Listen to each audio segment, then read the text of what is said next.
Big man, thanks very much for doing this. Okay, pleasure. Obviously, we got to see the Scottish Cup earlier. That must bring back some great memories. Not just of the day, but also Martin Boyle's ears. Wee Boyle, he's a character. He knows I love him. He knows I love him. He's brilliant. Yeah, I think it's something that you will never ever be tired of. Talking about. It's one of them days. It's a bit of history. More so for the players and for the fans. It was a brilliant day for them. For me, it was just the reward for them for all the hard work that they put in during the season. We'll talk about that later. We'll go right back to the start with you. Grew up in Liverpool, obviously. What was like that? What was your football upbringing like there? On the streets, throw your coats down, a couple of goalposts, getting chased by neighbours to another one's house or another one's wall, moving along until we'd find a place where we could play. The same, bit different now. You didn't see it anymore, do you? No. And did you always want to be a centre half? This is what I want to ask. Cause nobody wants to be a defender. You know what? Believe it or not, when I started playing, I was say like under nines from that age. I was a striker. Yeah. I was a striker. I was only small, and I was leading. I don't know how, but I was leading goal scorer on a few occasions. Then suddenly, from 11, went to left wing, and then as the years went by, I was at Everton, went into midfield, centre midfield, and it was a little bit like default, to be honest. I went to Bolton, and I think I had a real growth spurt when I was 13, 14, and there was someone injured at Bolton at the time, and Phil Neal asked me to play centre back, and from then on, probably didn't look back really. Was Phil Neal a centre half himself? Right back. Right back, okay. Right so back. Did he maybe seen something in you? He must have seen something, I don't know what, but he must have seen something. What kind of player were you? Because you see all these players now going for 50 million that can pass it out for the back. In terms of value? Oh, I don't know about that. I think when I left Bolton to come to Celtic, I think I was a record sign at the time, which was in 1996, which was 4.5 million, which was probably 4.4 over the odds. But no, I think obviously valuations have gone through the roof now. You look at some of the transfer fees that players are going for, and it is crazy. But you know what? Good luck to them. I'm not, I'm not one for 1 minute envious or anything about them. Good luck to them. I had my time. I was very lucky. I managed to play for some fantastic clubs, and you move on. So see, when you were coming through the youth, were you encouraged to try and play for the back? Yeah, I was. Yeah, that was the good thing at Bolton. I had a coach there, Steve. I think his second name, Steve Carroll, and he would always encourage me to keep playing. And Phil Neal was the one who gave me opportunity, but Bruce Rioch was fantastic with me. Yeah, he was amazing in terms of, making mistakes, not a problem, just learn from them. And he'd give me so much encouragement and confidence to keep playing as a ball-playing centre-half, which I'm not too sure, some other players would have got that encouragement. Because I think when you left Bolton, there was was it Liverpool and Arsenal that were interested as well? I was when Celtic had agreed the fee, I was on the way up to Glasgow, and Bruce was at Arsenal at the time, and we'd agreed. Well, in terms of we'd agreed personal terms, and the transfer fee was not going to be a problem. And on the way up, Bruce's agents were my agents at the time, and they'd asked me to pull over and wait, and then we couldn't have waited any more because it was disrespectful to Celtic at the time. And we got to from about 20 minutes outside Glasgow, and Bruce rang us up and said, "Listen, I'm having a few problems at Arsenal here. Sign for Celtic. Otherwise, there was a possibility that I was going to go to Arsenal." So how did the move to Celtic come about?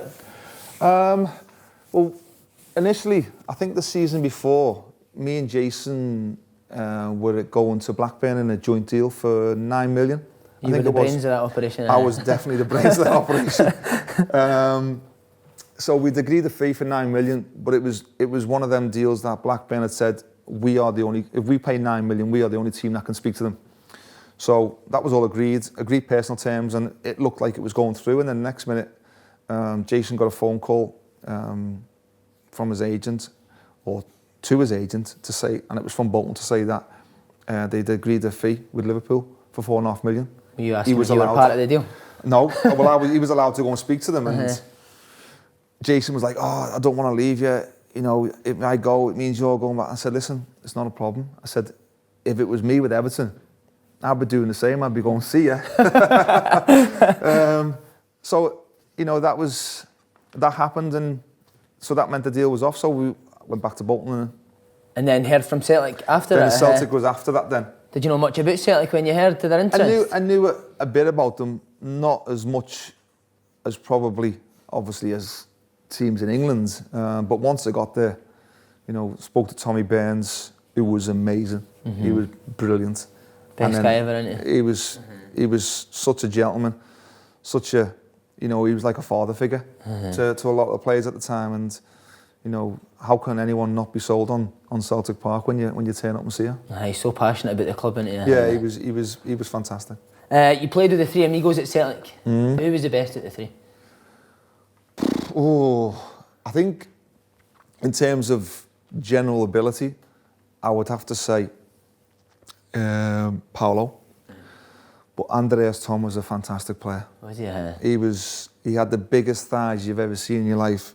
I don't know what he was taking in them at the time, but they were enormous. Just oozed class.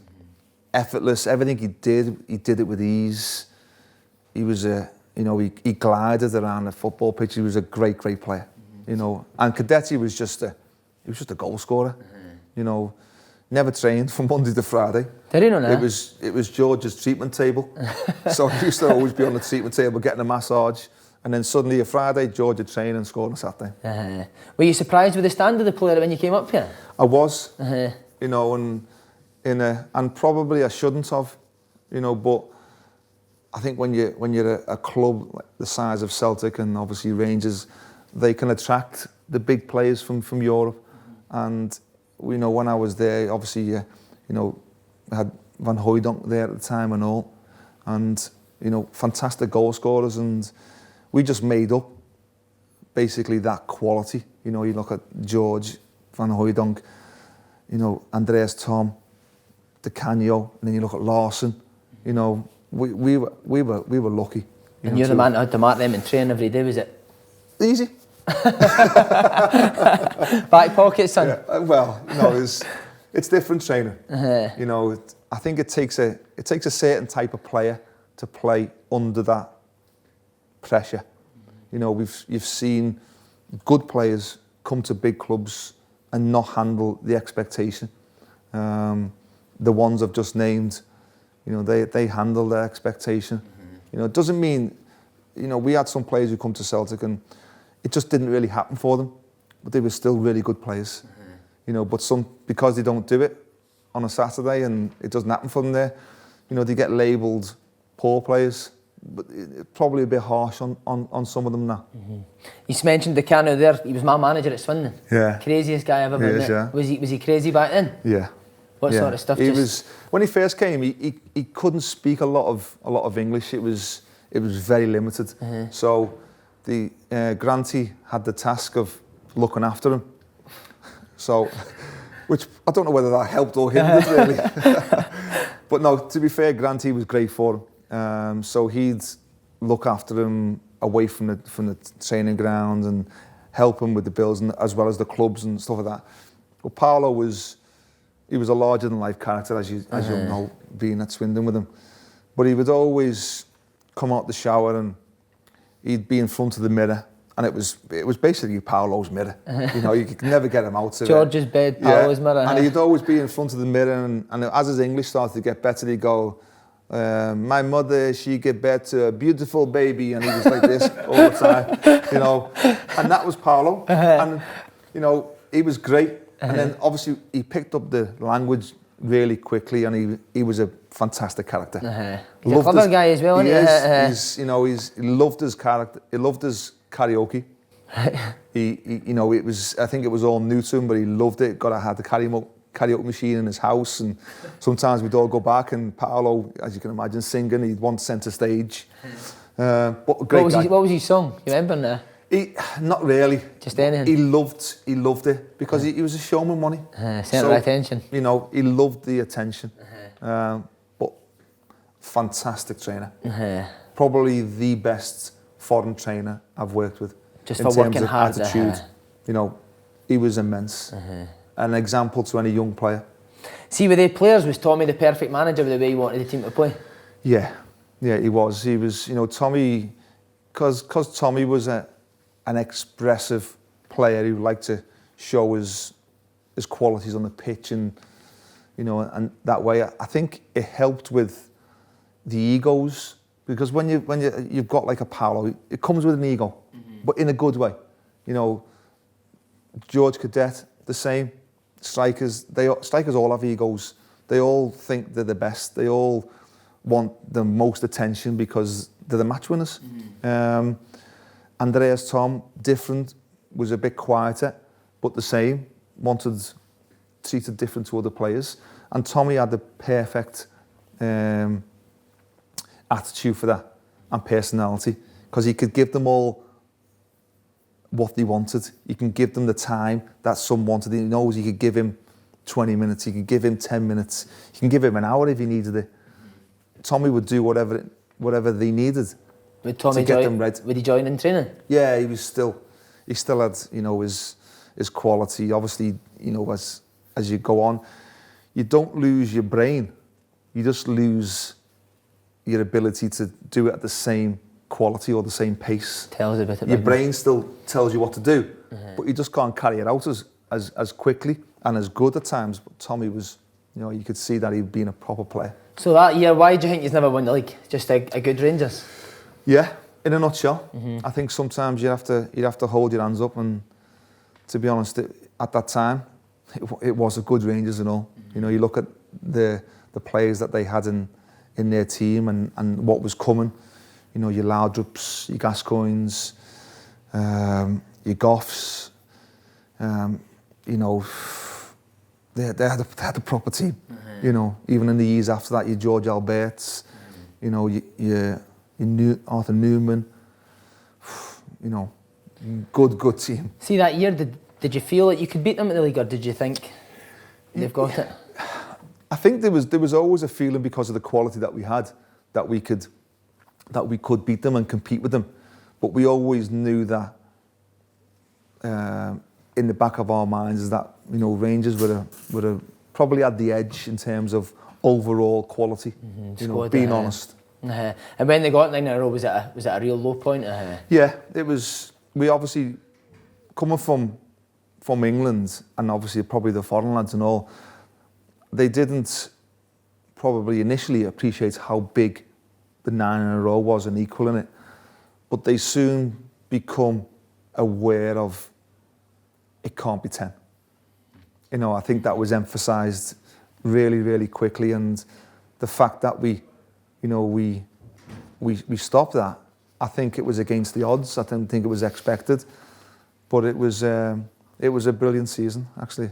We had a fantastic dressing room in terms of team spirit. That was our biggest strength that season.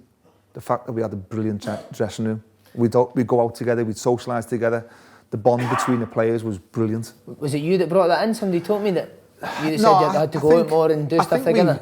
I think it wasn't necessarily just me. I think there was a conversation of quite a few players where we thought we need to get to know each other more.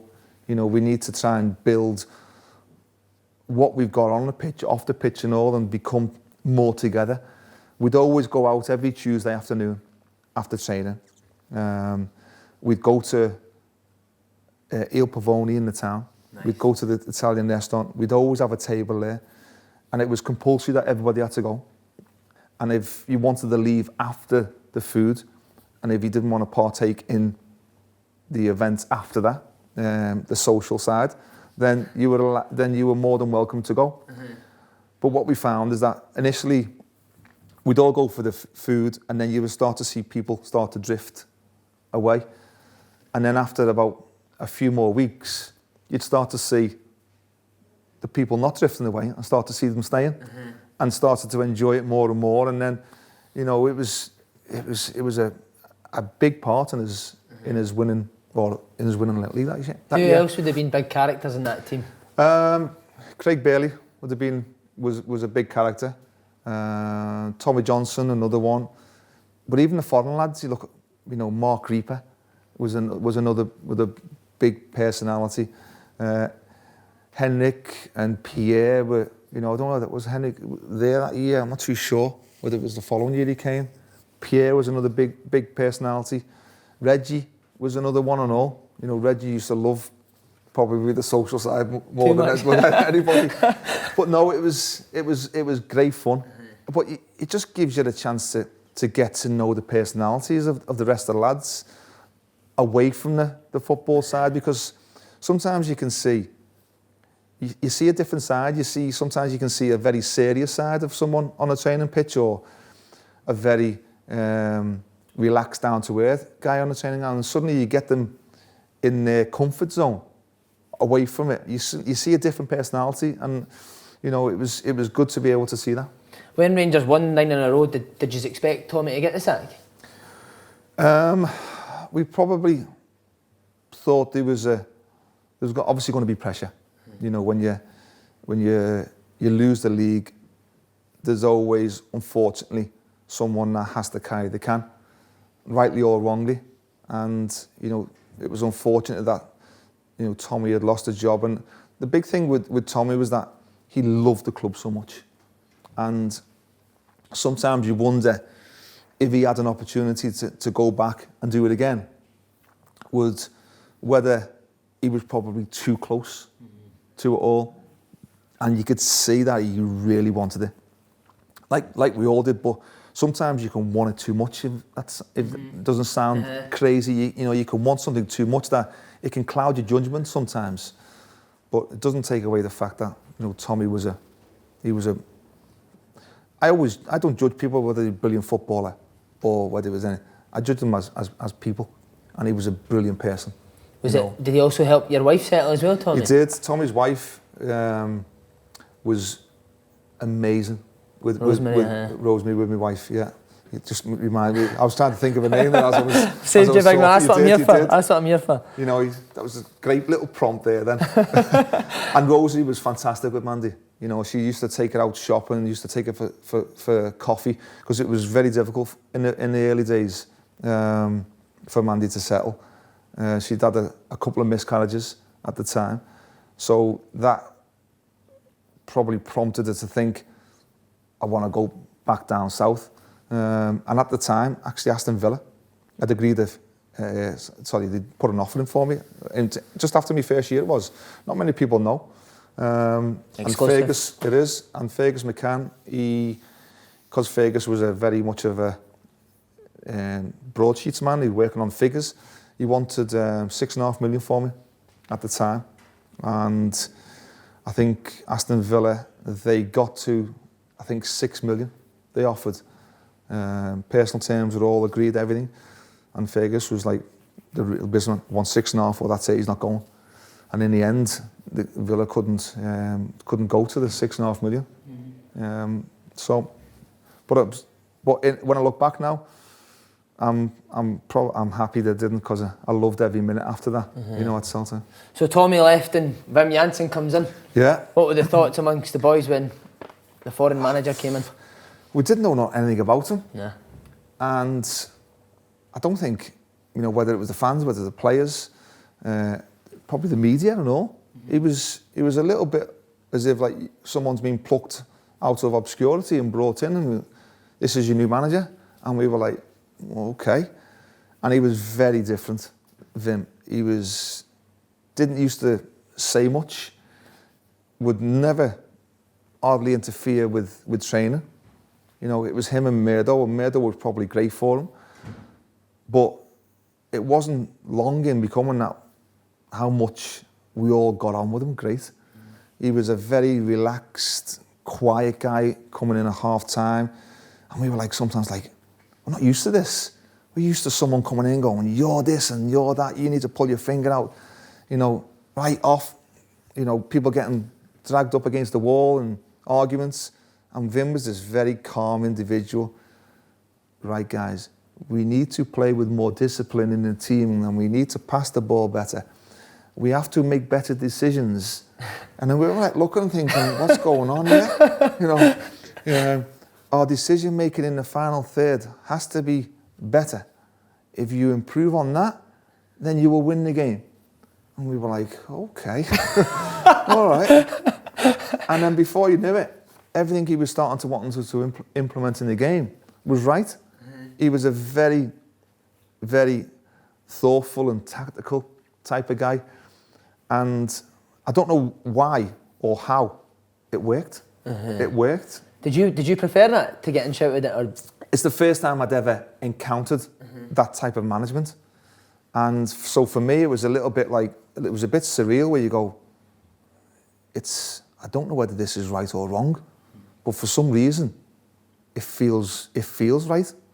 You know, and there was one time where, I can say it now because we finished, we were on the training pitch and we'd been out on the Wednesday and we were training on the Thursday and we'd obviously been out a bit later than what we probably should have been. The Tuesday went into the Wednesday, huh? So we'd come in on the Thursday to train and there was a few of the boys, what you'd probably say, still intoxicated. So we've gone to train and we've got ready and we're out and you can see some of the boys and they were like, they were gassed. You know, and the staggering and to be fair, it was actually the Wednesday, we were training on the Wednesday, so Vim's looking around and we started the warm-up and everything and there was a few of the boys falling over, you know, in training from the warm-up and Vim's like, he's gone, stop. This is not the way it is supposed to be. I think it is best that we cancel training and some of you boys maybe go home and sleep. And I will see you tomorrow. Not even command or anything there. Probably a good idea that. So we've got off and then home and then come in the following day. Brand new. Won on a Saturday. So just forgotten about it, huh? Forgotten about. Brilliant, eh? Forgotten about. I love him. So that season, bad start. First 2 league games lost. What were your thoughts? Not an ideal way to start the season, especially when you're trying to stop. You know, Rangers doing 10 in a row. It wasn't ideal, but we knew we just had to try and get a victory and get us going. And the one thing that we were conscious of is that we couldn't give Rangers too many more points because we knew it was going to be difficult to catch them up. You know, 6 is bad enough. Anything more than that, you know, it's a mountain to climb. Mm-hmm. And obviously the guy you mentioned before, Larsson, gave the ball away to Chick Chandler on his debut. They scored a goal. What were you thinking then? Who's this guy? Who's this character? Well, to be honest, I couldn't say anything because I think I got sent off in my debut and all for Aberdeen. So I was thinking, I know how you feel, Henrik, it's okay. But I think he, looking back now, he probably made up for it, didn't he, that day? Just about. Some of his goals. I know I was certainly glad that, you know, we had him in our team because could you see his quality straight away? You could see him in training. You know, I don't think when he first started, Henrik, he was quite a shy guy. He was quite quiet in terms of his personality, and I think that's what helped bring out his personality because, you know, he played in Holland for a bit. You know, Swedish, Scandinavians have always got a great attitude. But it was probably the Dutch part of him where we were thinking, ooh, don't know what to make here. And then once he started to come out and started to get to know the lads and you could see him just open up. He was a completely different character. And that was the best thing that happened for him. And obviously what he went on to do was phenomenal. So would he be part of the El Pavone Tuesdays, He would, yeah. He would. And that probably helped, yeah. just saying. Well, there was like him, you'd still have Reggie there. I think Pierre was possibly still there and all then. So that was the Dutch clan. But we were that way. We wouldn't try and have little cliques. We'd all mingle in. You know, Tommy would be right in between probably Reggie and Henrik, Jacko and all. You know, was their big personality. And Butler was one of them. We would just say to them if they were trying to be a little bit cliquey, he'd tell them in no uncertain terms. You know. One of the most crucial goals of that season was the big man's goal against Rangers. What was that feeling like to score in that game? I don't know. Everyone always mentions it to me about, you know, how crucial, how pivotal that goal was. I think it's hard to say. I'll take the plaudits for it, you know. But I think it's, you know, we were obviously at Celtic Park, and I think, you know, it was so late on that we come off and we draw the game, but it felt like a win. You know, it felt like we'd won the game. I think there was a lot of relief, and it gave us a lot of confidence, you know, going forwards. Was that the defining moment? I think there was a few defining moments in that season. I think it was one of, if probably the best way to describe it. That year, obviously, you stopped 10 in a row. What a feeling must have been. Amazing. I think there was a lot of talk that season because we for some reason we come up with this thing called smell the glove, and everybody wanted to know what this smell the glove was, and it meant nothing. But everybody got obsessed by it because we'd all mention it sometimes after in the press conferences, like, you know, we've got this thing, smell the glove, and everybody was intrigued by it, and we just kept it going. All year, and we'd have these like big gloves type of thing, doing all that, and at the end of the season, you know, the biggest reason why we stopped 10 in a row was obviously you need to get results, but it was the team spirit. It was, you know, you can't underestimate how important the team spirit is amongst. You need obviously the quality, but we had that. But there was a togetherness and a bond with them players that we felt as if we could go on into any game and win anything, because there's nothing better when you're playing and you know you've got someone behind you who's right there. You know, you make a mistake, someone's there. An incident happens, you've got 6-7 of your teammates there to back you up. There's no better feeling, and we had that. The last game going into it, obviously both of you could have won it. How nerve-wracking was it? It was squeaky bum time. You know, I think it was. We knew there was a lot of pressure on us. You know, it was. Do you think Vim's relaxed attitude kind of helped? Yeah, I think it definitely. You know, there was at times of the season where Rangers would be ahead, and then we'd peg them back, and then it was like that all the way to the end, and then we managed to, you know, come out on top at the end. Amazing. You know, the celebrations after it. I think the biggest thing was it was relief. You know, at the end, it was one of them where you were mentally drained because you can imagine the expectation and the pressure on the players going out. It wasn't a record that we wanted. You know, the team that didn't stop 10 in a row. You know, we felt as if it was something that we couldn't have lived with. And luckily enough for us, we managed to stop Rangers from doing it. Would that have been one of your biggest achievements in your career? I think in terms of what it meant to the fans, you know, because people, if you would ask people in England what about that, they wouldn't have had a clue. But it was so enormous, you know, in Scotland to the Celtic fans. It was as if they didn't want that stigma of, you know, Rangers beating that 9 in a row, to become that team. And we just, it was relief. It was relief. It wasn't, I've got to say, it wasn't nice at times playing that season because of the pressure. But at the end of it, the satisfaction was enormous. Couple of glasses of red wine would have helped that pressure. And I've got to say, it's probably one of the best nights I've ever had out. Afterwards. Straight into the town. I had all my mates up for it, so we were out and we were days.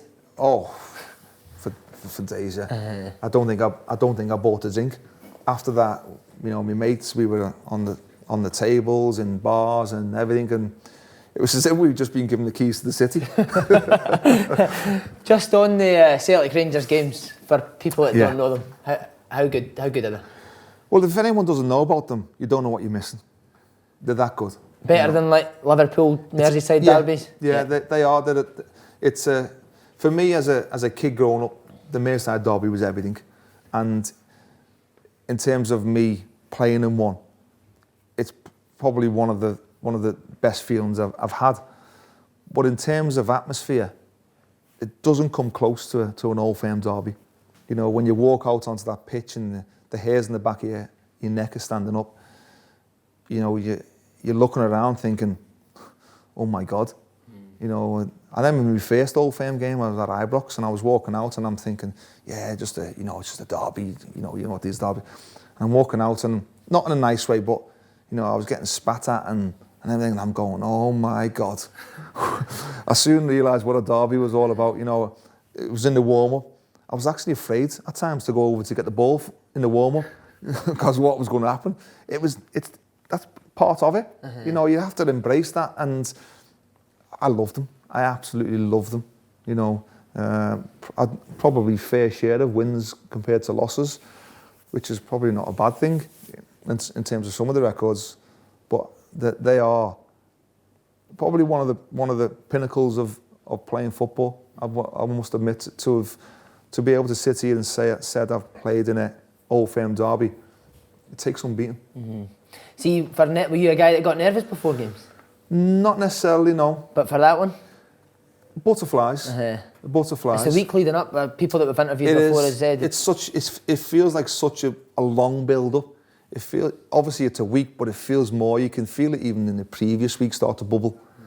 It was, you know, I'd always like my own time before the game. I'd go and sit in the shower or sit on one of the skips, read the programme.